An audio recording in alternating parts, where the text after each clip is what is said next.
안녕하십니까. 매일 아침 조간신문의 주요 기사를 딱딱 풀어서 해석해드리는 조간딱풀 12월 19일 화요일에 인사드립니다. 국민의힘의 한동훈 비대위원장 체제가 출범을 할지, 출범하면은 언제부터 시작을 할지 초미의 관심사가 되고 있죠. 오늘 오전에는 국무회의 그리고 오후에는 국회 법사위가 있습니다. 한동훈 장관이 참석을 하는 자리인데 참석을 할지, 그리고 만약에 특히 국회에 법사위원회에 출석을 하려고 나오면은 기자들이 달려들어서 다 물어보겠죠. 그러면은 어느 수위까지 이야기를 할지, 혹은 어제 일정을 다 취소했던 것처럼 오늘도 일정을 취소할지, 이 부분은 조금 지켜봐야 될 텐데, 어쨌든 한동훈 비대위 체제가 이 출발선상에 섰다, 그런 느낌이 듭니다. 오늘 동아일보 일면 사이드톡과 정치면 기사를 같이 보여드리겠습니다. 일면 사이드톡 기사는 당에서 전폭 지지해야 한동훈 비대위원장 맡을 것, 그리고 정치면 기사는 한동훈 비대위로 기우는 이어 이딴 반발의 결론은 안 냈다. 이 일면 기사는 이 한동훈 장관이 직접 이야기한 것이 아니고 당의 관계자가 이야기를 하는 겁니다. 어제 연석회의가 있었죠. 국민의힘 국회의원 그리고 원외 당협위원장 연석회의를 앞두고 이런 말이 나왔습니다. 이 당원과 지지자들이 바라지 않는다면 비대위원장을 맡을 이유가 없고 국민의힘에 입당할 이유도 없다, 이런 입장을 밝혔다고 여권 관계자가 언론에 전한 겁니다. 자, 그러니 일종의 배수진을 쳤다. 비대위원장으로 가는데 이렇게 막 반대가 있고 그렇게 해서 가는 경우는 거의 없죠.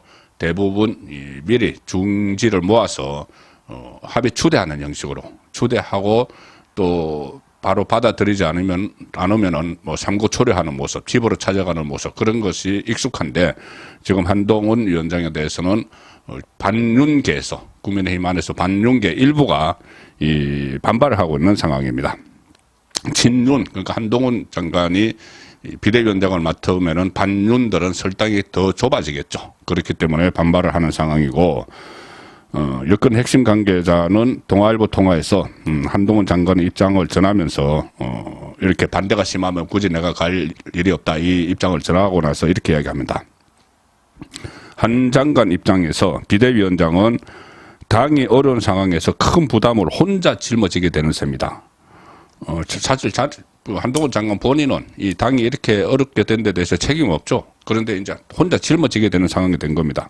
그래서 그런 상황에서 한동훈 장관이 자신에 대한 당내 강력한 지지가 있어야지 내년 총선을 앞두고 여당 비대위원장 을 맡을 수가 있다는 것이죠. 강력한 지지를 바탕으로 해야지 내년 총선도 제대로 치를 수 있는데, 일부에서 이렇게 반발을 하면은 그것이 어렵기 때문에 전폭적인 이 지지가 있어야지 비대위원장을 할 수 있다는 이야기입니다.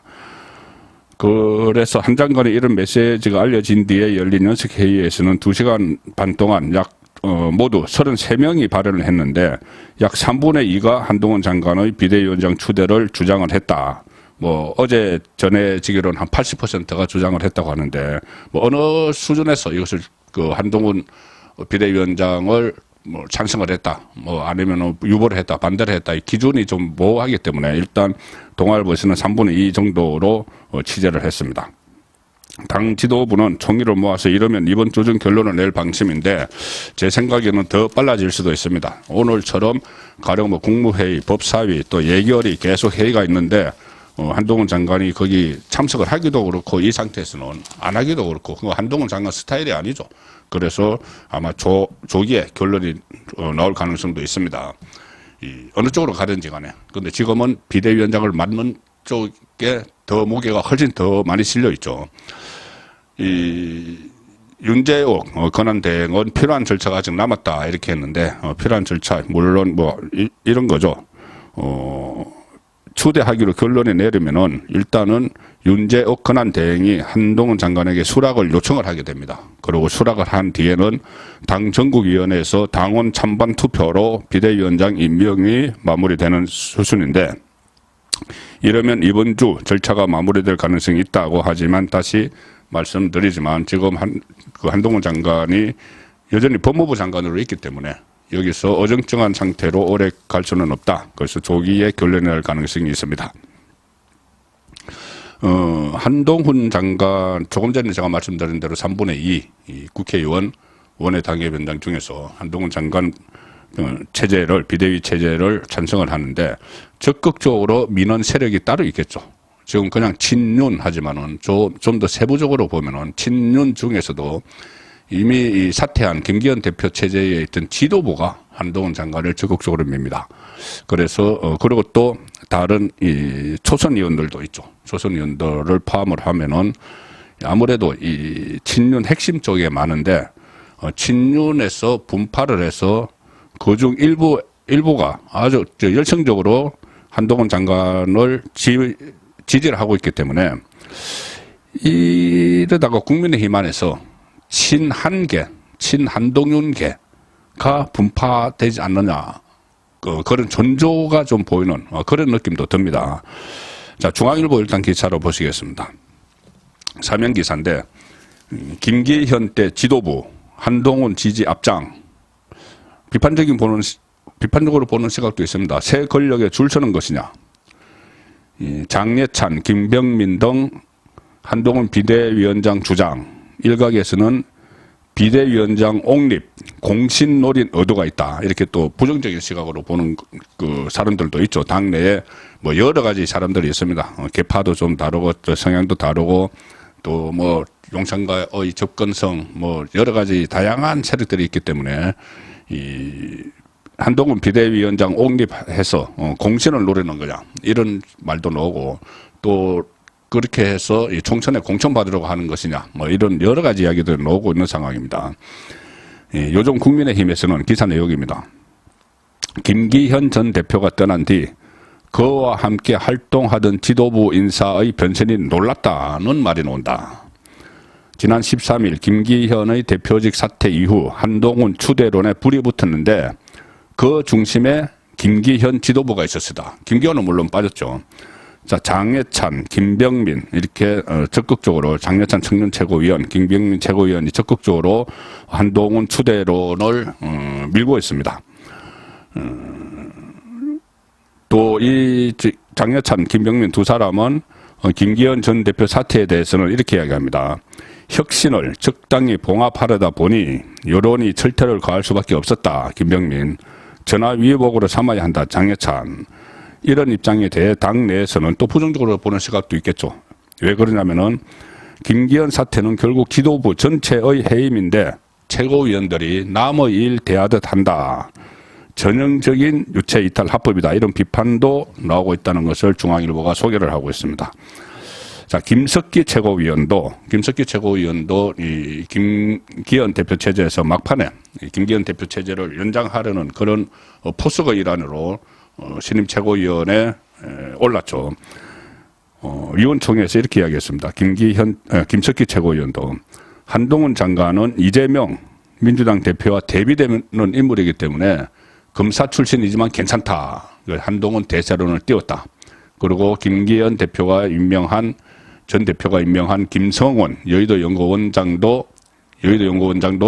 한동훈 장관을 삼고철에서 모셔야 한다. 이렇게 이야기를 하기 때문에 이런 집단적 한동훈 밀어주기는 이들이 처한 정치적 상황과 무관치 않다는 해석이 나온다. 중앙일보 기사입니다.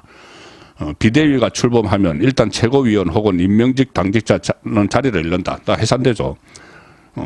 개파색이 옅은 한 의원은 여기에 대해서 이렇게 이야기합니다. 한동훈 장관을 비대위원장으로 옹립하면 공신이 되는 사람도 나오지 않겠느냐. 새로운 권력에 먼저 붙겠다는 의도일 거다는 당내 의견도 많다. 이렇게 이야기를 합니다.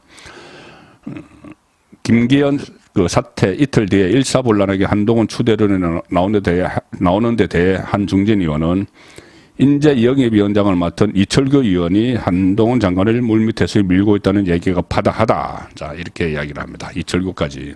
그래서 제가 친한계가 형성될 전조가 일어나고 있다는 느낌이다. 이런 말씀을 들었죠. 뭐 이렇게 해서 한동훈 장관을 전면에 내세워서 이 총선에서 승리를 하게 되면 그리고 승리를 할 수 있는 세력이 추동할 수 있는 세력이 한동훈 장관 주변에 포진을 한다면 그거야 뭐 전체 이 윤석열 정부의 국정 운영과 관련해서 나쁠 게 없는 상황이죠. 그런데 다만 또 한동훈 장관이 처음에 정치권에 들어오는데 한동훈 장관 파리를 하면서 한동훈 마케팅을 하면서 자기 정치 욕심을 차리는 사람들이 또 나타나겠죠. 그것을 옥석을 또 한동훈 장관이 잘 구분을 해야 되는 그런 임무까지 한동훈 장관이 다 각오를 하고 비대위원장을 맡을 겁니다. 민주당 소식입니다. 어제 밤늦게 송영길 구속됐습니다. 유창훈 이재명 영장 기각한 유창훈 판사가 이 영장 실질 심사를 했는데 송영길은 구속시켰습니다. 자, 조선일보 지면에는 실지 못하니까요. 지금 밤늦게 이루어져서 인터넷판입니다. 돈봉투 살포 송영길 구속, 불법 자금 수수, 경선 금품 관여, 유창훈 영장전담 부장판사 서울중앙지법 실질 심사를 진행한 뒤에 구속영장을 발부를 하면서 이렇게 판결문에 썼습니다. 유창훈. 거액의 불법 정치자금을 수수하고 당대표 경선과 관련한 금품 수수에 일정 부분 관여한 점 등이 소명되는 등 그 이재명 할 때는 위정교사 혐의가 소명됐지만은 구속하지 않았죠. 사안이 중하다. 인적 물적 증거에 관하여 수사 과정에서 확인된 피의자의 행위 등에 비추어 증거인멸의 염려가 있다. 구속영장 발부. 법조계에서는 이 검찰이 송영길 전 대표를 구속 상태에서 추가 조사한 뒤에 돈 봉투 수수 의혹이 있는 의원들을 향해 수사를 확대할 것이다. 이런 전망이 나옵니다. 유창훈 판사의 법전에는 본인이 가지고 있는 법전에는 이재명 혐의보다 송영길 혐의가 더 무겁다?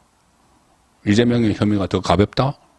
좀 이해가 안 되는 구석이 많이 있죠. 뭐 송영길 혐의도 좀 아주 좀 저질급이지만 뇌물도 있습니다. 그런데 이재명은 그때 이 유창훈에게 영장이 청구가 된 것만 해도 크게 세 가지였죠. 백현동, 그리고 대북 송금, 위정교사 이런 것들이었는데 그것은 다 기각을 하고 백현동 그 엄청난 비리 의혹, 77억 원을 브로커 이재명의 참모 출신이 가져간, 그리고 대북 송금, 이재명 북한 가기 위해서 북한에다가 $300 주고 $500 경기도가 내야 될 스마트팜 사업비 대신 내준 것, 이런 것은 기각을 하고, 뭐 송영길은 당연히 이 구속감이지만은 그보다 더 중한 이재명은 구속을 안 시켰다는데 제가 문제를 제기를 하고 있는 겁니다. 자, 그리고 이제 돈봉투 수수자, 앞으로 이제 줄소환 되겠죠. 돈봉투 수수자들이 줄소환되는데, 조만간 검찰은 구속된 송영길을 소환 조사를 하겠죠. 그리고 돈봉투를 받은 사람들, 민주당 의원들에 대해서도 수사를 확대할 방침입니다. 돈봉투 20개가 최소 19명의 민주당 의원들에게 제공됐다고 보고 수사 중인데, 여기는 김남국을 비롯해서 이재명의 측근들도 있습니다. 7인에 이 소속된 의원들도 송영길 돈봉투를 받았기 때문에 김남국 코인 이 수사도 지금 어떻게 되는지 궁금한데, 그때 FIU가 그 금융정보분석원에서 이 수사를 의뢰를 했죠. 그런데 이게 어떻게 진행되고 있는지는 아직 안 나오고 있는데, 이 돈봉투를 받은 사건으로 김남국을 비롯해서 친명계 몇 사람이 검찰에 출석을 하는 그런 장면도 예상이 됩니다. 어제 이 돈봉투와 관련된 두 사람에 대한 구형이 있었습니다. 자, 조선일보 사회면 기사입니다. 송영길 영장심사 날 윤관석에게 징역 5년 구형. 검찰이 민주당 돈봉투 1심 재판을 했는데, 같은 혐의 1심 재판에서 검찰이 이 같은 혐의를 받는 강내구에게는 징역 3년, 그러니까 윤관석 돈봉투 돌리는 데 관여한 윤관석 징역 5년, 강내구 징역 3년 구형을 했습니다. 이 재판에서 어제 검찰은 윤관석에게 돈봉투를 강내구에게 받고 나서 그 받은 돈을 민주당 의원들에게 다 뿌리고 나서 송영길 당시 대표 후보를 만나거나 보고한 적이 있느냐 이렇게 물었습니다. 이 돈봉투를 돌렸다. 송영길 그때 후보에게 후보님을 위해서 돈봉투를 돌렸습니다. 이 강대구가 그 마련해 와서 받아서 돌렸습니다. 이거를 보고 했느냐고 물으니 윤관석이 뭐라고 답변했냐면은 진술하지 않겠습니다. 아닙니다가 아니고 보고 안 했습니다가 아니고 진술하지 않겠습니다. 이건 뭐 누가 봐도 보고 다 했다는 말이죠. 보고 했다는 말 이런 것들도 아마 어제 영장이 발부되는데 작용을 했을 겁니다. 지금 정가에서는 이제 송영길이 구속됐으니 다음 차례는 이재명이다 이런 말이 나오고 있습니다. 이재명은 지금 이 법원 리스크, 다시 영장이 재청구될지도 모르는 검찰 리스크, 뭐 여기 이것이 잠깐 유보가 되어 있는 상황이죠. 유보가 되어 있는 상황에서 정치 리스크를 겪고 있습니다. 이낙연이 움직이기 시작을 했기 때문이죠. 그런데 이 당이 이렇게 어수선한데 이재명은 거기에 대해서 아무런 액션도 안 취한다. 왜? 액션을 뭐 취하면 취할수록 상대방을 띄워주는 결과가 되기 때문에 무시 전략으로 가는 겁니다. 그것을 오늘 중앙일보가 짚었습니다. 중앙일보 오면기사입니다. 당 분열에도 손 놓아 이재명 안 한다 리더십, 안 한다 리더십 비판 크죠. 아무것도 안 한다. 당이 뭐 분열하든지 말든지 괜히 뭐 건드려서 벌쩍 건드릴 필요 없다. 이 생각이겠죠. 어제 뭐 영화 길리의 김대중 시사회가 있었는데 이재명은 김부겸 전 국무총리와 만났습니다. 그러나 이낙연 전 대표와 회동은 결국 불발이 됐고 시사회에 이재명은 오후 2시, 이낙연은 방송 출연을 이유로 오후 7시 시사회에 각각 참석을 해서 불발이 됐는데 이낙연이 일부러 피했겠죠. 이재명 쪽은 김부겸 전 총리와는 20일, 정세균 전 총리와는 28일 따로 독대를 지금 추진 중입니다. 어제 극장에서 잠깐 스쳤던 거고. 그런데 이낙연과의 회동 일정은 아직 정해지지 않았다. 이런 행보를 놓고 이낙연을 고립시키기 위한 의도란 해석이 많다. 당 일각에서는 이재명이 김건희 여사 특검법으로 윤석열 정부를 압박을 하면서 검찰 때리기로 지지층을 결집하려 할 뿐이지 당내 통합에는 소극적이라는 비판이 나온다. 갈등 해결을 위해서 아무것도 하지 않는 무위 리더십, 아무것도 하지 않는다. 없설무, 뭐 행위할 때 위, 무위 리더십이란 불만이다.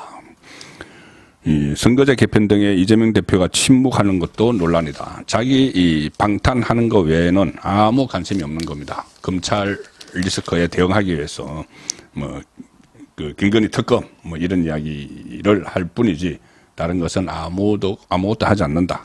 자, 그것이 지금 거의 그 2년째 이어져 오고 있는 이재명의 행태죠.